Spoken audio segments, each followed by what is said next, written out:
Before the story begins, make sure to hit that like button, drop a comment telling me your favorite moment, and subscribe for more cinematic HFY stories every week. Your support helps these tales reach the stars.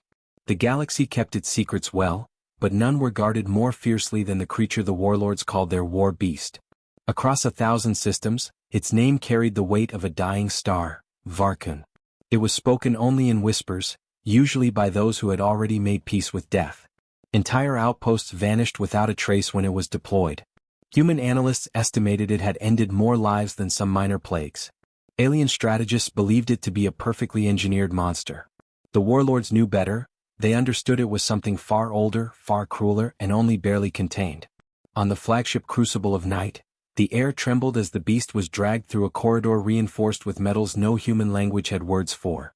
Shackles the size of a man's torso dug into its scaled limbs.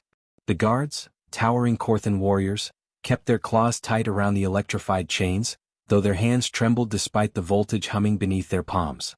Even restrained, Varkun radiated a pressure that pressed against the lungs, a primal awareness that rewired the instincts of any species foolish enough to stand too close. Warlord Arvok watched from an elevated platform, arms crossed against his plated chest, expression carved from stone. His eyes, a predator's cold yellow, traced the creature's every movement. "Look at it," he said, voice low but carrying.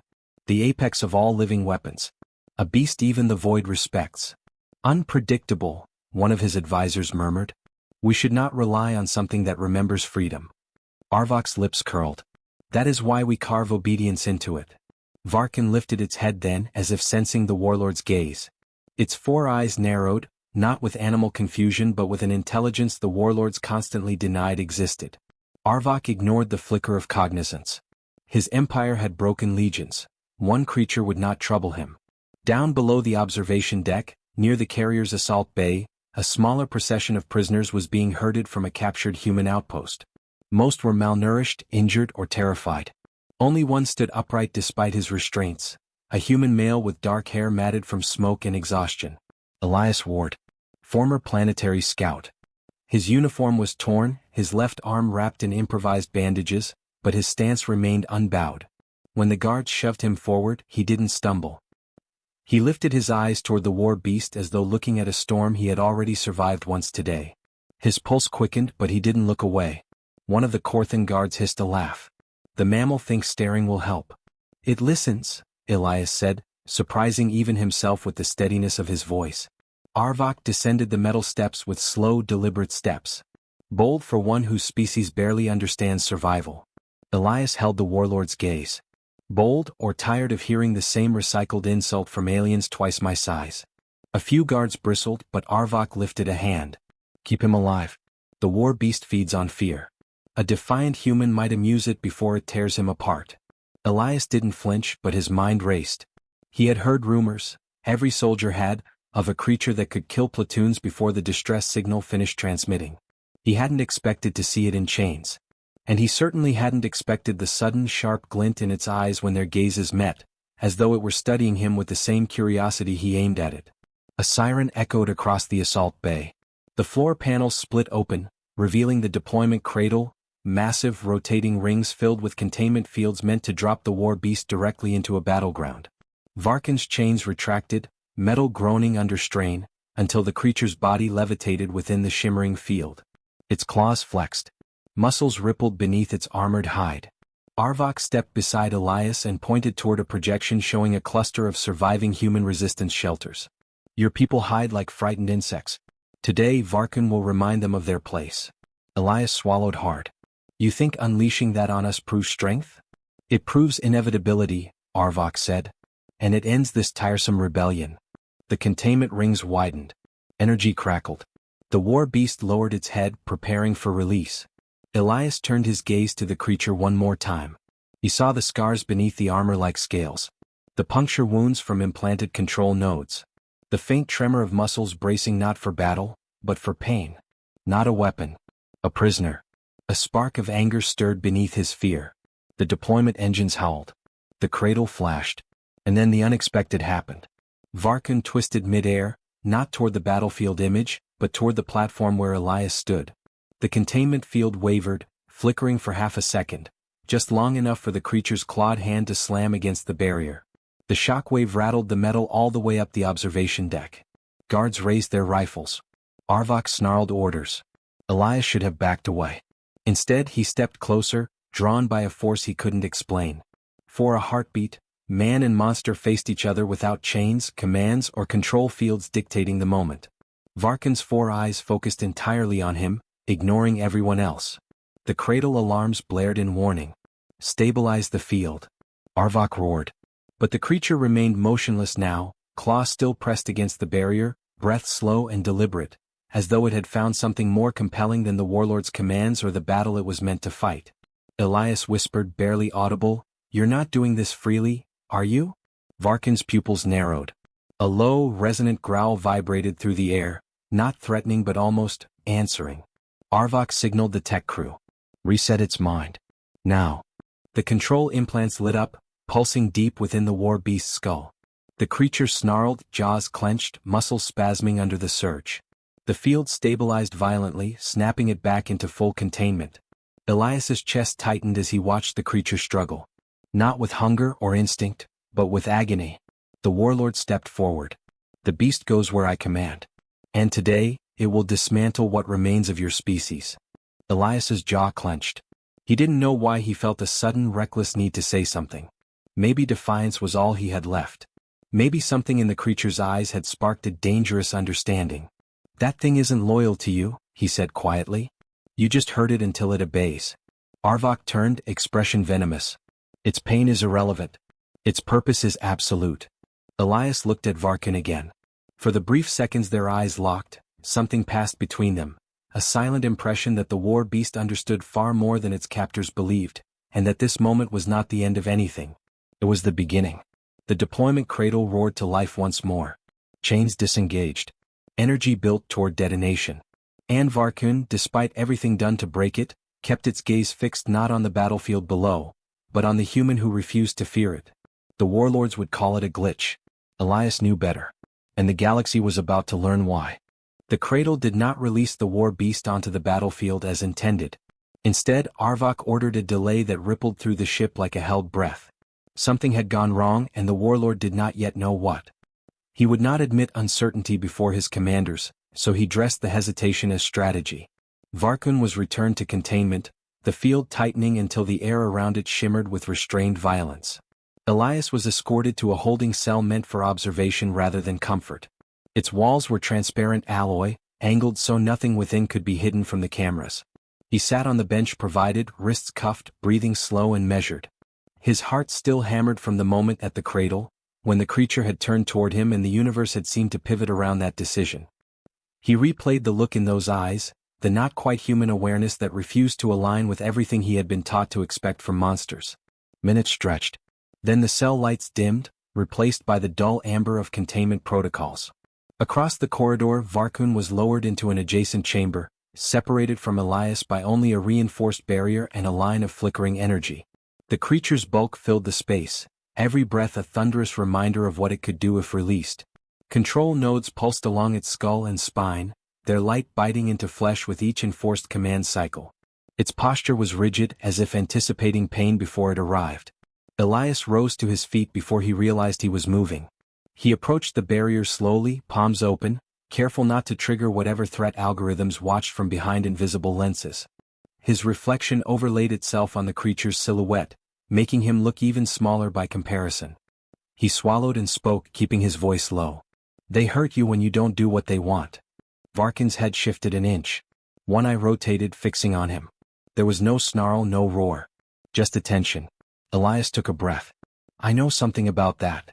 He expected the implants to flare again, expected the creature to lash out or retreat into silence. Instead, the massive form eased fractionally, tension redistributing along corded muscles. The growl that followed was subdued, layered with something rough that scraped at Elias's nerves. Pain, he realized, not rage. He sat down cross-legged by the barrier. My name's Elias, he said, because saying names felt like the right thing to do. You probably don't care.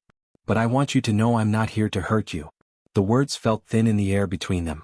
He waited for the universe to punish him for such foolishness. The cameras did not power down. The guards did not intervene. The warlords were watching, and their curiosity, cruel as it was, bought Elias a fragile window. When the implants pulsed again, Varkin shuddered. Elias flinched in sympathy, then steadied himself. He stood and pressed his palm to the barrier, eyes never leaving the creatures. "I see it," he said. "You don't have to show me." The reaction was subtle but undeniable. Varkin leaned forward until its forehead nearly touched the field, stopping just shy of triggering a defense spike. The energy crackled. Elias's hand tingled with static, heat blooming across his skin. He didn't pull away. The pain cycle ended. The implants dimmed. Somewhere beyond the walls, technicians argued. Arvok's voice cut through the comms, sharp with warning. "Reset parameters. Isolate stimuli. Prepare suppression." Elias felt the pressure change before the next surge came. He spoke quickly, a reckless urgency pushing past caution. "They don't see you," he said. "They only see what you can do. But I." The surge hit before he finished. Varkin roared this time, a sound that rattled the barrier and drove Elias back a step. He braced himself, biting down the instinct to run. Fear surged, primal and overwhelming, but he forced his feet to stay planted. The roar cut short. The creature's claws dug furrows into the floor. When the pain finally receded, Varkin lifted its head again, breath ragged. Elias realized then that it was waiting. Not for commands, for him. He let out a shaky breath. "Okay," he said softly. "Okay. I'm still here." Minutes passed in fragile quiet. Elias didn't move closer again. He just remained, a human constant in a place designed to strip meaning from living things. The cameras continued to watch. The warlords took notes. Arvok entered the observation corridor with a retinue of guards, his presence an immediate weight. He studied the scene with narrowed eyes, the human seated on the floor, the war beast looming yet uncharacteristically still. "You have disrupted conditioning cycles," he said to Elias. "Impressive for a species defined by instinct." Elias didn't look at him. "You're mistaking submission for control." Arvok's patience thinned. "You are here because the beast hesitates when you are near." "Explain." "I didn't do anything special," Elias said. "I treated it like it understands." "Because it does." Arvok laughed once, harsh and brief. "You project your weakness onto a weapon. Then why is it not killing me?" Elias asked. Silence stretched. Varkin's gaze tracked Arvok now, unblinking. The warlord turned away first. "Prepare a field trial," he ordered. "Deploy the human with the beast. If the creature protects him, we learn how deep this aberration goes. If he dies, the problem resolves itself." Elias's stomach dropped, but he didn't protest. He met Varkin's eyes again as the guards moved in, unclasping his cuffs with mechanical precision. "Looks like we're going together," he murmured. Varkin released a low sound that vibrated through bone and barrier alike. It was not approval. It was not denial. It was acknowledgement. As the containment doors began to open and the field strength recalibrated for joint deployment, Elias felt fear curl cold beneath his ribs. But beneath it, steadier and stranger, was the sense that a line had already been crossed. The warlords believed they were setting a test. Elias knew they were about to witness a choice. The deployment drop was nothing like Elias had imagined. There was no heroic charge, no gradual descent into open air. One moment he stood within the containment ring beside Varkin, the next the universe inverted itself. Gravity vanished, light stretched into searing lines, and then impact came like the fist of an angry god. Elias hit the ground hard, pain exploding up his spine. Dust and shattered stone filled his lungs. He rolled instinctively, barely avoiding a slab of broken structure as it crashed where he had landed. Around him lay the ruins of a human settlement that had already been half-crushed by orbital fire. The sky burned a sickly purple beneath alien atmosphere scrubbers. Sirens wailed somewhere distant, already fading. Varkin emerged from the crater beside him in a shockwave of debris. The containment harness dissolved mid-descent, replaced by active control pulses that scored the creature's nerves. It roared, a sound that ripped across the ruins and sent alien infantry scrambling for distance. They spread out reflexively, weapons raised, awaiting the command they had been trained to expect. It did not come. Elias scrambled to his feet, fingers numb, head ringing. He had seconds before chaos swallowed him. The implants were lit bright now, forcing directive triggers into Varkin's nervous system, screaming for violence. He saw the way the creature's claws flexed, how its muscles coiled, how destruction strained against the leash buried inside its skull.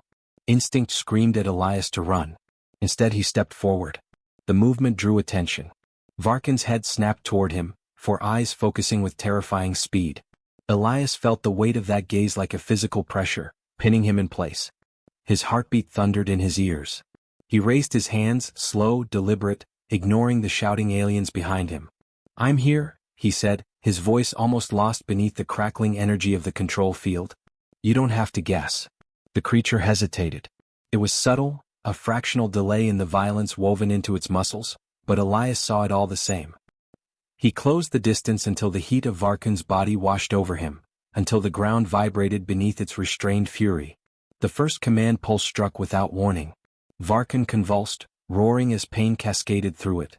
A blast of force cracked the ground, tearing open fissures that hurled alien soldiers into the air like toys. Screams echoed, then choked off abruptly. Elias staggered but remained standing. He clenched his jaw, heart threatening to tear itself apart, and shouted over the chaos. "They're doing this to you. Not us." Varkin's claws gouged deep into the stone as it fought itself, every instinct warring against imposed obedience. It swung one massive limb, obliterating a firing platform, then froze, the arc of the strike ending inches from Elias's position. Dust and heat blasted over him. He shut his eyes, certain this was where he died. Nothing touched him. He opened his eyes slowly. The creature's claw hovered in the air, trembling. Its breath came in harsh, uneven huffs. One eye rotated to focus on him alone, the pupil constricted in a way that felt painfully deliberate. Elias understood then that Varkin was not choosing whether to kill indiscriminately. It was choosing whether to kill at all. The control pulse intensified, desperate now. The warlords demanded spectacle. Varkin unleashed a bellow that shattered windows and ruptured support beams. Alien troops pulled back, no longer confident they could predict its path. Elias moved closer, ignoring the ringing in his ears, and did the most dangerous thing of all. He reached out. His hand brushed against Varkin's forelimb. The hide was rough, scarred, warm beneath his fingers. Energy snapped, warning him away. Pain flared across his palm. He did not withdraw. "I know," he said, quieter now, as if secrecy mattered in the midst of catastrophe. "You've been alone a long time." Something in the creature broke, not outward but inward. The roar collapsed into a guttural rasp. The trembling eased. The claw lowered, not in surrender but in exhaustion. Varkin shifted its massive body so that Elias stood within the shadow of its frame, sheltered from incoming fire without conscious calculation. The control pulse faltered. Across the battlefield, an alien commander shouted in disbelief. "It's shielding the human." "No," another voice replied, edged with fear. "It's choosing him." A new order screamed through the implants, harsher than before. Varkin snarled, muscles spasming, agony tearing through neurons shaped for brutality. This time, Elias felt the echo of it in his bones, as though the pain resonated through more than flesh. "Stop," he said, not to the warlords but to the creature itself. "Breathe. I'm not leaving." The words were absurd. He knew that. Yet Varkin responded, breath slowing by degrees that defied biology. The ground-shaking wrath shrank inward, focused not outward destruction but internal resistance. The implants screamed, then dimmed for a single precious second. In that second Varkin moved. It pivoted, positioning its full bulk between Elias and the alien command units advancing from the ruins. Incoming fire slammed into its armored hide, scattering in bursts of useless light. Varkin absorbed it without retaliation, crouching lower, making itself a living wall. Elias stared, awe cutting through terror. He had hoped for restraint. He had not expected protection. Alien voices dissolved into shouting, overlapping panic, urgent recalibration orders bouncing uselessly between command nodes. The weapon was failing to behave like a weapon. Arvok's voice crackled across battlefield channels, cold and furious. "Reset priority. The human is the variable. Eliminate him." Targeting reticles slid into place around Elias. He felt them like a prickle along his skin. Varkin sensed it too. With a roar that split the sky, it surged forward, not away from Elias but carrying him with it. One massive limb scooped him instinctively into the crook of armored muscle, shielding him completely as explosions blossomed where he had stood seconds earlier. Elias clung to ridged hide, fear tearing a raw laugh from his throat. The war beast charged. This time it did not strike the human defenders. It tore through alien lines with terrifying precision, dismantling gun emplacements, flinging armored soldiers aside without lethal force where possible, carving a path of chaos that funneled fire away from the shelters still standing. It was not mindless. It was purposeful. Elias held on, heart pounding, realization crystallizing with every thunderous step. Varkan was not defending him because of conditioning failure. It was defending him because it wanted to. By the time the control pulses cut again, stronger and more focused, Varkan had already made its choice visible to everyone watching. And the warlords, for the first time, began to understand they had not unleashed a weapon that was malfunctioning. They had unleashed a will that no longer belonged to them. The battlefield did not erupt into celebration when the alien lines buckled. It froze instead, caught between disbelief and terror. Orders contradicted one another, firing solutions dissolved, and the perfect choreography of conquest collapsed under the weight of something no doctrine accounted for: choice. Varkan slowed at the edge of the ruined settlement, lowering Elias carefully to the ground behind a fractured bulkhead.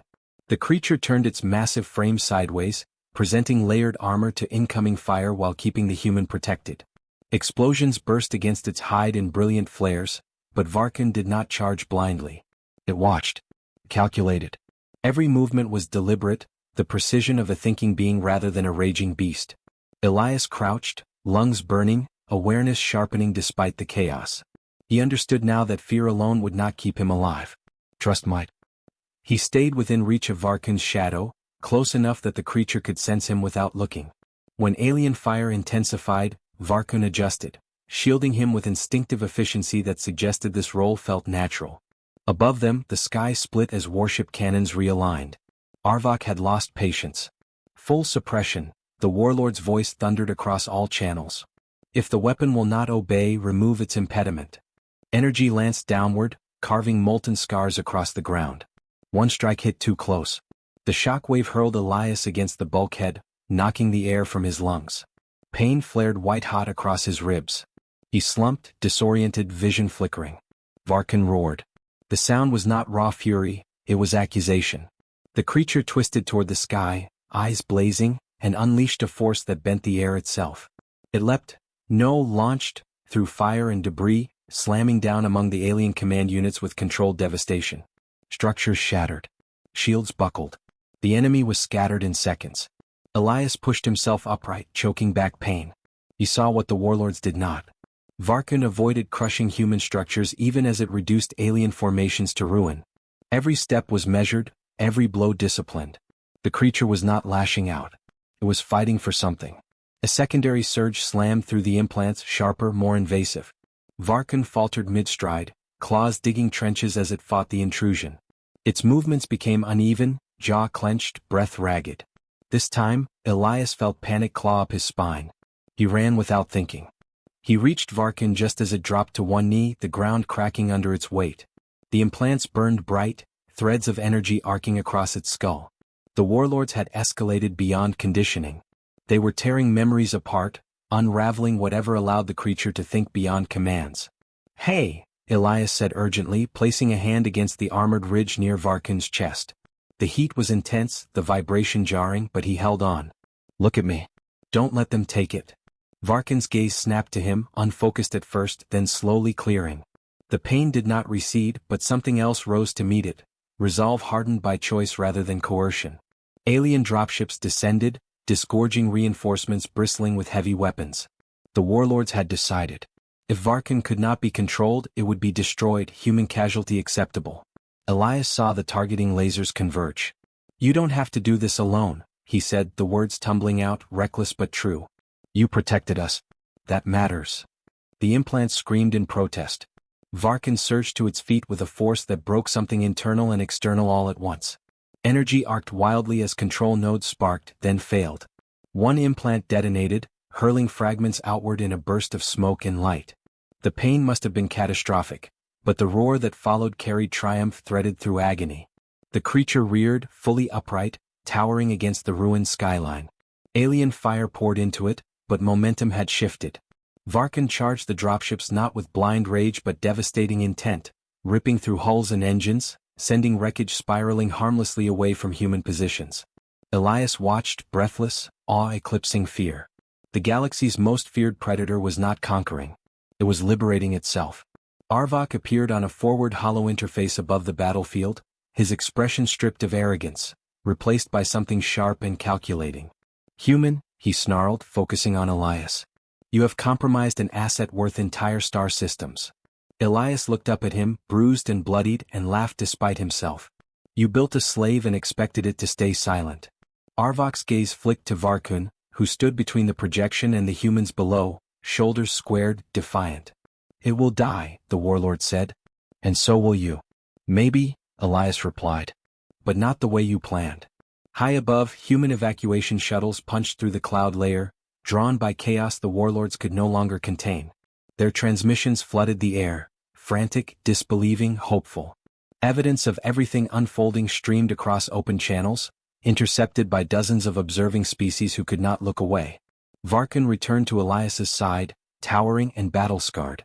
It lowered its massive head until their foreheads nearly touched, the gesture careful, restrained. The connection that lingered there was wordless but unambiguous. It had chosen. The warlords realized it then, too late and all at once. They had not lost control of a weapon. They had revealed to the galaxy what happened when humanity was given something even monsters understood. Someone worth protecting. And as alien fleets began to retreat in disarray and control signals died across the battlefield, Elias knew the fight was not over. But it would never be the same again. The aftermath of the battlefield was a quiet unlike anything Elias had expected. Smoke and dust hung low, curling around shattered buildings like exhausted ghosts. Fires smoldered in the distance, but no siren cried out. Varkun stood still beside him, chest heaving, scales scarred and smoking where alien energy had scorched its hide. Its eyes, for an unyielding, shifted only enough to watch Elias as he staggered forward, every muscle aching, every breath a reminder that survival had been earned rather than granted. Elias touched his side where a jagged fragment had bruised him during the chaos. Pain pulsed through his ribs but he ignored it, focusing instead on the larger picture. Around them alien remnants attempted to regroup, but Varkun's presence alone kept most at bay. No one approached. The predator's aura was not merely intimidation, it was assertion. A message made clear to all observers.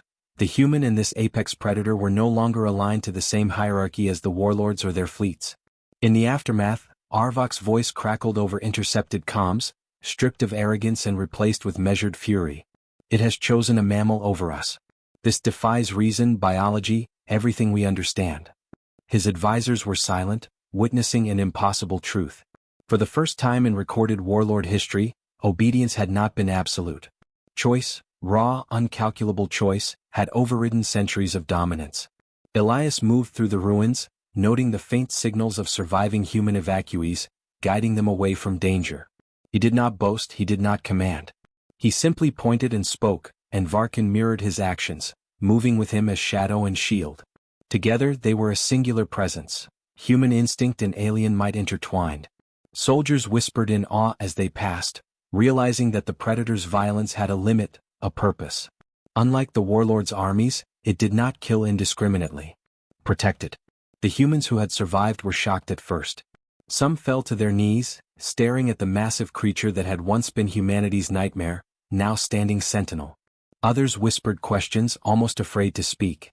Elias raised a hand, signaling calm. "It's not here to harm us," he said. "It's here to make sure we live." Varkun dipped its head slightly, an acknowledgement that mirrored the quiet solemnity of the moment. Elias noticed the subtleties, the slight flicker of muscle around the jaw, the way it flexed its limbs without aggressive intent. This was not a tamed beast. It was a willing protector, guided by understanding rather than chains.